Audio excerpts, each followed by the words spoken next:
Lūdzu, nenolaid rokas. Varbūt tev tagad ir ļoti grūti, varbūt nav spēka, tev grib visu pamest un neredz izēja.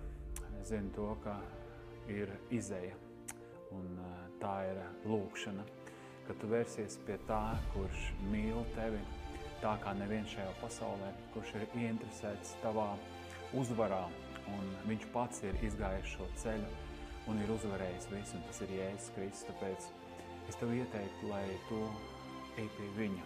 Un viņš teica, es tevi neatstāšu, es tevi nepametīšu, es tevi stiprinu, es tev palīdzu, un viņš ir uzticams. Viņš ir tas, kurš var tev dot spēku, var tev dot gudrību un var izvest tevi kā tēvs bērnu no vismagākās situācijas.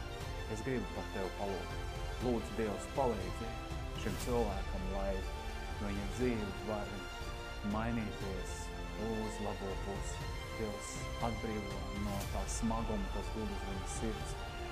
Lūdzu, palīdzi, lai atnāk cerība, atnāk ticība, atnāk mīlestība, Dievs, no tevis viņas sirdī, jo tev ir vara, tev ir gudrība, tev ir mīlestība uz šo cilvēku. Es lūdzu Dievs tāpēc svētī, lai viņš ir pasargās no visa ļauna un lai viņš meklē savu spēku tevī. Palīdz Dievs, lai viņš sāk lasīt rakstus, lai viņš lūdz un lai viņš saņem atbildes uz savām lūkšanām un lai tas viss, Dievs, ir tavai slavai.